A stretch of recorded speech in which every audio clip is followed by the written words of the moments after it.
மாலத்தீவு நம்ம boycott பண்ணதுக்கான reason first வீடியோவில் பார்த்துட்டோம். இந்தியா மாலத்தீவுக்கு ஏன் வேண்டும் அப்படின்னு சொல்லி மாலத்தீவு பாயிண்ட் ஆஃப் வியூலையும் நம்ம பார்த்துட்டோம். சீனா என்னடா நடுவில் இருந்து மாலத்தீவை அவங்களுடைய கைவசத்துக்கு கொண்டு வர பார்க்குறாங்க அப்படிங்கிற வீடியோவை நான் ஸ்டடி பண்ணிட்டு இருக்கேன். கண்டிப்பாக உங்களுக்கு வீடியோவாக போட்டுடுறேன்னு சொன்னேன். சீனா மாலத்தீவு என்ன சம்பந்தம்? வேறு எந்த சம்பந்தமும் கிடையாது. இந்தியாவை சுற்றி வளைப்பதற்கு சீனாட்ட ஒரு பெரிய பிளான் இருக்குது, ஸ்ட்ரிங் ஆஃப் பேர்ல் அப்படிங்கிற ஒரு பிளான். இந்த ஸ்ட்ரிங் ஆஃப் பேர்லுக்கு ஆப்போசிட்டாக நம்மகிட்ட டைமண்ட் பிளான் இருந்தாலும் சீனாவினுடைய இந்த பிளானை நம்ம நல்லபடியாக புரிஞ்சுக்கிட்டா தான் மாலத்தீவு எந்த அளவுக்கு சீனாவுக்கு அடிமையாக மாறி இருக்கிறது, மாற சீனா ட்ரை பண்ணிட்டு இருக்காங்க அப்படிங்கிறதும் நம்ம புரிஞ்சுக்கலாம். அப்போ இந்த ஸ்ட்ரிங் ஆஃப் பேர்ல் அப்படிங்கிறது வர்றதுக்கு முன்னாடி மாலத்தீவில் நடக்கக்கூடிய பிரச்சனைகள் என்னென்னா, ஒரு 2 பிரசிடென்ட் இந்தியாவுக்கு ஆதரவாக வர்றவர் வந்தார்னா ஒரு பிரசிடென்ட் கண்டிப்பாக சீனாவுக்கு ஆதரவாக இருக்கக்கூடிய நபர் தான் வருவாங்க. இது எப்போவுமே மாறி மாறி தான் வந்துட்டு இருக்கும். கடைசி 3 பிரசிடெண்ட்டை மட்டும் எடுத்துடலாம். அதில் 2013 2018 வரை யாமின் அப்படிங்கிறவரும், 2018 2023 வரை சோலி அவர்களும், இப்ராஹிம் சோலி அவர்களும், 2023 நவம்பர்லேருந்து முகமது முய்சு அவர்களும் பிரசிடெண்டாக இருக்காங்க. முகமது முய்சு அவர்கள் இப்போதைய பிரசிடென்ட், சீனாவுக்கு ஆதரவாக இருக்கார். அதுக்கு முந்தைய பிரசிடென்ட் சோலி அவர்கள், அவர் இந்தியாவுக்கு ஆதரவான நிலைப்பாடை கொண்டிருந்தார். அதுக்கு முந்தைய பிரசிடென்ட் யாமின் அவர்கள், அவர் சீனாவுக்கு ஆதரவான நிலைப்பாடை கொண்டிருந்தார். நாம ஒரு விஷயத்த சொன்னோம், நம்ம நல்லவன் அப்படின்னு நினச்சி நம்ம நிறைய நல்ல உதவிகள் மாலத்தீவுக்கு செஞ்சோம். அவன் நம்ம முதுகில் குத்திட்டான். அவன் முதுகில் குத்துனது தெளிவாக நம்ம இந்திய மக்களுக்கு தெரிஞ்சாதான் இதுக்கு பின்னாடி இருக்கக்கூடிய உண்மைகள் புரியும் அப்படின்னு சொல்லியிருந்தேன். அப்போ அதை முழுசாக பார்த்தணும்ல. ஏன்னா இது தமிழ் பொக்கிஷம் பார்த்தீங்களா? அன்பு தமிழஞ்சங்களுக்கு தமிழ் பொக்கிஷத்தின் வணக்கங்கள்.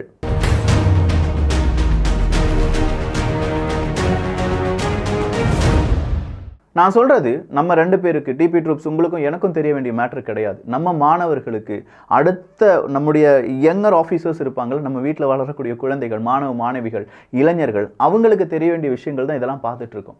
ஸோ மாலத்தீவு அப்படிங்கிற ஒரு நாடு இண்டிபெண்ட் தனியாக ஒரு சுதந்திர நாடாக மாறும்போது 1955 56 இந்த காலகட்டத்திலேயே இந்தியா சொல்கிறாங்க, நீ சுதந்திர நாடு தாண்டா, நீ தனியாக நில்லு, நான் தூதரகத்தை நாட்டில் திறக்கிறேன், நீ பயப்படாமல் இரு அப்படின்னு சொல்லி தைரியம் கொடுக்குறோம். அப்படிப்பட்ட இந்தியாவை மறந்த மாலத்தீவு 2011-12 அவங்களுடைய எம்பசியை திறந்த, தூதரகத்தை திறந்த சீனாவுக்கு சப்போர்ட்டாக இருக்காங்க அப்படின்னு சொன்னால் நம்ப முடியுதா? ஏன், என்ன காரணம்?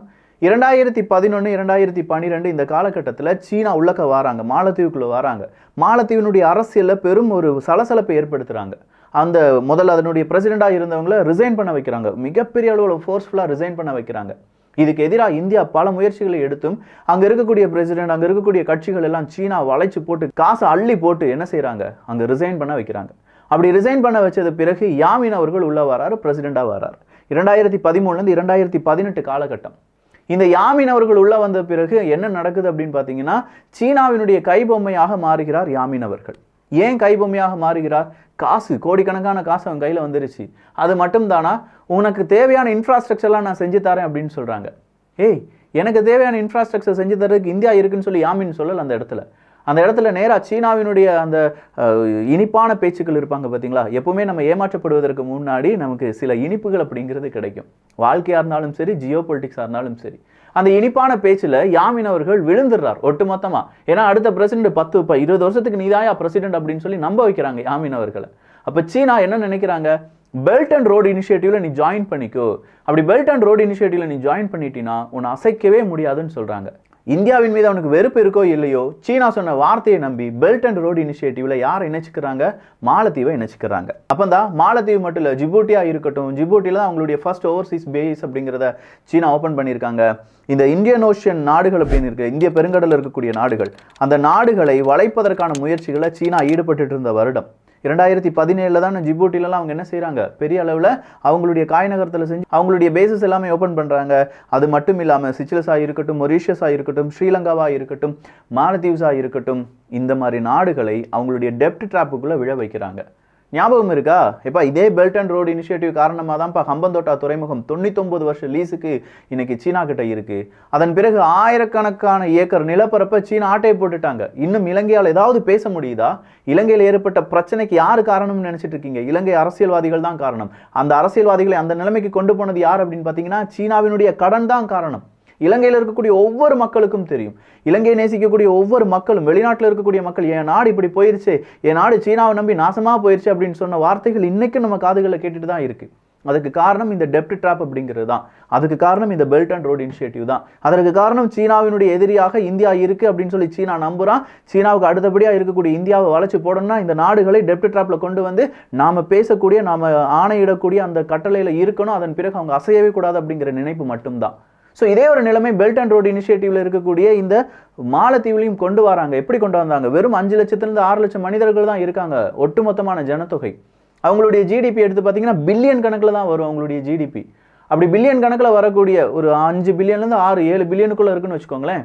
5 பில்லியன் 7 பில்லியனுக்குள்ளே இருக்கக்கூடிய ஜிடிபியில் இருக்கக்கூடிய ஒரு நாடு கூட ஃப்ரீ ட்ரேட் அக்ரிமெண்ட் ஓப்பன் பண்ணுறாங்க. எந்த நாடு இதுக்கு சம்மதிக்கும்? மாலத்தீவு சம்மதிப்பாங்களா? இவங்க கிட்ட எதுவுமே இல்லை. இவங்க கிட்ட இருக்கிறது மீன் மட்டும்தாங்க. மாலத்தீவில் இருக்கிறது மீன் மட்டும்தான். அந்த மீனை ஏற்றுமதி பண்ணுறதுக்கு யாராவது ஃப்ரீ ட்ரேட் அக்ரிமெண்ட் ஓப்பன் பண்ணுவாங்களா? ஆனால் மாலத்தீவு அரசியல்வாதிகள் ஃப்ரீ ட்ரேட் அக்ரிமெண்ட் ஓப்பன் பண்ணுறாங்க. சீனாக்காரன் என்ன செய்யறான்? அவனுக்கு தேவையான பொருள் எல்லாம் டம்ப் பண்றான். Free trade agreement. மாலத்தீவுக்கு டாக்ஸ் கிடையாது, அவனுக்கும் டாக்ஸ் கிடையாது, போடு எந்த பொருளை வேணாலும் மாலத்தீவில் அடிச்சு விடு அப்படின்னு சொல்லி எவ்வளோ வேணாலும் கடனை கொடுன்னு சொல்லி கடனை கொடுக்குறாங்க. அப்படி கடனை கொடுத்து ஒரு கட்டத்தில் 2018 ஒரு எமர்ஜென்சியை டிக்ளேர் பண்ண வேண்டிய நிலைமை வருது மாலத்தீவுக்கு. டேய், எமர்ஜென்சி டிக்ளேர் பண்ணாதீங்கடான்னு சொல்லி இந்தியா அங்கேருந்து சொல்கிறாங்க. நீ மாலத்தீவு பிரச்சனையில் மூக்க நுழைக்காத அப்படின்னு சொல்லி சீனா நமக்கு எச்சரிக்கை கொடுக்குறான். ஏன்னா யாமின் அவர்களுடைய அந்த பவர், அந்த சீனாவினுடைய அந்த கண்ட்ரோல் இருக்கக்கூடிய யாமின், இதே மாதிரி தான் மொய்சோ அவர்களும் இப்போ இருக்கார். அதை தான் புரிஞ்சுக்கணும். அப்போ யாமின் அவர்கள் அடுத்ததாக பிரசிடெண்டாக வந்துடலாம்னு சொல்லி சீனா என்ன செஞ்சா? நப்பாசை கொடுத்தான். பார்த்தீங்களா? அடுத்த எலெக்ஷன் வருது, கவுத்துடுறாங்க மக்கள் என்ன செய்கிறாங்க? நேராக இப்ராஹிம் அவர்களை பிரசிடெண்டாக மாற்றுறாங்க. இப்ராஹிம் அவர்களுக்கு ஒரு விஷயம் நல்லா புரியுது. என்ன விஷயம்? சீனாவை நம்பி போனால் நம்ம நாசமாக போயிடும் அப்படிங்கிறது இப்ராஹிம் அவர்களுக்கு தெரியுது. இப்ராஹிம் அவர்கள் இந்தியா ஃபர்ஸ்ட் அப்படிங்கிற அந்த பாலிசியை கடைபிடிக்கிறார். ஏன் கடைபிடிக்கிறார்? நான் இன்னைக்கு காலையில் 2வது வீடியோவில் சொல்லியிருந்தேன். இப்ராஹிம் சோலி அவர்கள் முதல் ஃபாரின் டூராக எங்கே வந்தார்? இந்தியாவுக்கு வந்தார். ராஜ மரியாதை கொடுத்தோம். இன்னைக்கு மொய்ஸ் அவர்கள் எங்கே போயிருக்காரு?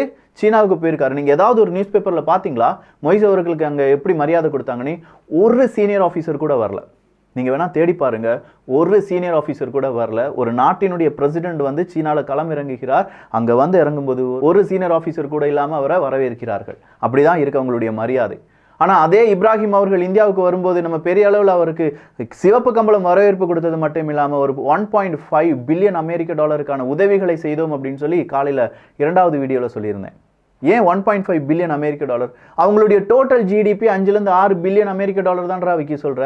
1.5 பில்லியன் அமெரிக்க டாலர் வாங்குற அளவுக்கு அவங்களுக்கு என்ன பிரச்சனைன்னு கேட்டிங்கன்னா, அந்த 2013லேருந்து 2018 வரை இந்த யாமின் அவர்களுடைய ஆட்சி நடந்துச்சுல்ல, அப்போ பெல்ட் அண்ட் ரோடு இனிஷியேட்டிவ் அப்படி இப்படின்னு சொல்லி ஃப்ரீ ட்ரேட் அக்ரிமெண்ட்லாம் ஓப்பன் பண்ணாங்கல்ல, அதனால் கடன் 1.5 பில்லியன் அளவுக்கான கடன் மாலத்தீவினுடைய கழுத்தை நெரிச்சிட்டு இருக்கு.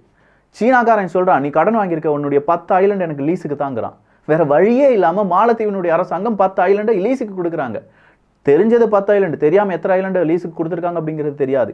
ஹம்பந்தோட்டா துறைமுகம் லீஸுக்கு கொடுக்கப்பட்ட மாதிரி 10க்கும் அதிகமான ஐலண்டு இப்போது சீனாவுக்கு லீஸுக்கு கொடுக்கப்பட்டிருக்கிறது. அப்போ இந்தியா சொல்கிறாங்க, இது தாண்டா நான் வேண்டான்னு சொன்னேன், ஏன் இப்படி செய்கிற அப்படின்னு சொல்லி இந்த இப்ராஹிம் சோலே அவர்கள் இருக்கும்போது நம்முடைய இன்ஃப்ராஸ்ட்ரக்சர் நம்ம என்ன செய்கிறோம்? கொஞ்சம் அவங்களுடைய கடனை ஓய்ப்பதற்கும் அவங்களுடைய வட்டியை கொடுப்பதற்கும் லைன் ஆஃப் கிரெடிட் வழியாலாம் நம்ம கொஞ்சம் காசு கொடுக்குறோம். ஸோ கொஞ்சம் கொஞ்சமாக மாலத்தீவு நல்ல நிலைமைக்கு வந்துட்டு இருக்கு. அப்படி நல்ல நிலைமைக்கு வரும்போது நாம் என்ன செய்கிறோம்? நம்முடைய சுற்றுலா பயணிகளை அங்கே அனுப்புகிறோம், மாலத்தீவுக்கு போங்க. அதே மாதிரி நிறைய நாடுகள்கிட்ட சொல்கிறோம், மாலத்தீவு எங்களுடைய நட்பு நாடு தான், நீங்கள் போங்க, எதுவும் பிரச்சனை கிடையாது, எல்லாம் சூப்பராக தான் நடந்துட்டு இருக்கு. ஏன்னா இந்தியா அங்கே பிரச்சனை இருக்குன்னு சொன்னால் ஒரு நாட்டு பயிலும் உள்ள வரமாட்டான். ஏன்னா அந்த இந்திய பெருங்கடலில் கிங் எப்பவுமே இந்தியா தான், அதில் மாற்றுக்கிறதே கிடையாது. இந்தியா சொல்லுது, நீ இலங்கைக்கு போகாதப்பா, சரியில்லை. நம்ம நாட்டுக்கு ஒரு எச்சரிக்கை கொடுத்தாலும் இலங்கைக்கு யாரும் போக மாட்டாங்க, வேறு நாட்டவர்களும் வரமாட்டாங்க. ஏன்னா சப்போஸ் இலங்கையில் ஏதாவது பிரச்சனைனா யார் எவக்குவேட் பண்ண வருவா? இந்தியா தான் வந்தாகணும். மாலத்தீவில் ஒரு பிரச்சனைனா அடுத்ததா எந்த நாடு வரும்? இந்தியா வந்து காப்பாற்றினா தான் உண்டு.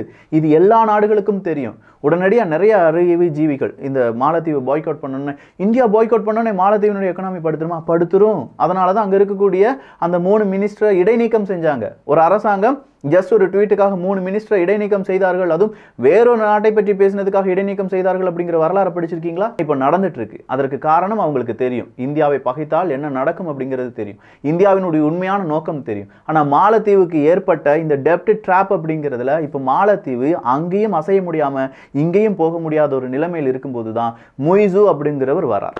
இந்த மொய்சு அப்படிங்கிறவர் வந்தது மட்டும் இல்லாமல் அவர் என்ன செய்கிறார்? இந்தியா அவுட் அப்படிங்கிற பாலிசியை முன்னெடுக்கிறார். அப்போ அங்கே இருக்கக்கூடிய மக்களிடம் தப்பான இன்ஃபர்மேஷனை கொடுத்து இந்தியா நம்மளை அடிமைப்படுத்துகிறது அப்படிங்கிற ஒரு பரப்புரை செய்யப்படுகிறது.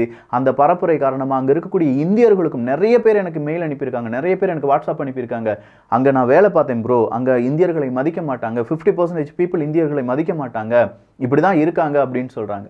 ஸோ அந்த அளவுக்கு அங்கே நிலைமை மாறிடுச்சு. அப்போ இந்தியா இதை வேடிக்கை பார்த்தால் போதுமா அப்படிங்கிற அடுத்த கேள்வி வரலாம். ஏன் அவங்களுக்கு நம்ம உதவணும்? சார், மாலத்தீவு ரொம்ப ஸ்ட்ராட்டஜிக்கலி ரொம்ப இம்பார்ட்டண்ட்டான பாயிண்ட். கப்பற்படையை நிலைநிறுத்துவதற்கும் அங்கேருந்து அடுத்த இடத்துக்கு கொண்டு போகிறதுக்கும் சீனாவினுடைய எனர்ஜி ட்ரேட் இருக்குது பார்த்தீங்களா, அது நடப்பதெல்லாம் இந்த வழியாக தான். மாலத்தீவில் நம்முடைய ஒரு கப்பற்படை நிற்கிதுன்னா சீனாவால் எனர்ஜி டிரான்ஸ்ஃபர் பண்ண முடியாது. அப்போ மாலத்தீவு எவ்வளோ இம்பார்ட்டண்ட். அதுக்காக தான் நம்ம காசை செலவழிக்கிறோம். நம்ம நாட்டினுடைய பாதுகாப்புக்கு தான் நம்ம காசை செலவழிக்கிறோம். அதே நேரத்தில் அவங்க நாடும் அவங்க கிட்ட பத்திரமா இருக்கணும். நமக்கு பிற நாட்டை ஆக்கிரமிப்பு செய்ய வேண்டும், பிற நாடுகளை அழிக்க வேண்டும் அப்படிங்கிற எண்ணம் கிடையாது. அவனும் நல்லா இருக்கணும், நாமும் நல்லா இருக்கணும். ஆனால் சீனாவுக்கு அப்படி ஒரு எண்ணமே கிடையாது. நாம மட்டும் நல்லா இருக்கணும் அப்படிங்கிற ஒரு எண்ணம் மேலோங்கி இருக்கிறது. ஜி ஜின்பிங் அவர்களுடைய ஆட்சி காலத்தில் அதுதான் இருந்துட்டு இருக்கு. அங்க இருக்கக்கூடிய ஒரு ஸ்பீக்கர், அவர் பெயர் முகமது நசீத் அப்படிங்கிறவர் தான். இந்த முகமது நசீத் அவர்கள் சொல்றாங்க, நம்ம சீனாட்டிலிருந்து வாங்கிட்டு இருக்கிற ஒவ்வொரு கடனும் நமக்கு பெரிய ஒரு ஆப்பு தான் யா. டெப்ட் ஃபார் இக்விட்டி அப்படிங்கிற வெப்பனை நமக்கு எதிராக அவங்க யூஸ் பண்ணிட்டு இருக்காங்க. சொல்லப்போனால் நாமளும் ஸ்ரீலங்கா மாதிரியும் பாகிஸ்தான் மாதிரியும் அதல பாதாளத்திற்கு சென்று கொண்டிருக்கிறோம் அப்படிங்கிற உண்மையை போட்டு உடைக்கிறார். அப்போ இந்த உண்மையெல்லாம் மக்களிடம் இருந்து மடைமாற்றம் செய்து கடைசியாக வந்து நிற்கிறார் முய்சு அப்படிங்கிறவர். அவர் வந்து இந்த பிரச்சனை ஏற்படுத்துகிறார் அப்படின்னு சொல்லி நம்ம பார்த்தோம். அப்போ சீனாவுக்கு ஏன் முக்கியம் அப்படின்னா, சீனாவுக்கு அந்த வழியாக தான் அவங்களுடைய ட்ரேட் அப்படிங்கிறது நடந்துட்டு இருக்கு. ஃபர்ஸ்ட் திங், சீனாவினுடைய ஜிபூட்டி அப்படிங்கிற அவங்களுடைய முதல் பேஸ் அப்படிங்கிறது அது கிட்டவே இருக்குது. அதுக்கு கிட்ட இருக்கக்கூடிய இந்த தீவு அப்படிங்கிறது இந்த மாலத்தீவு தான்.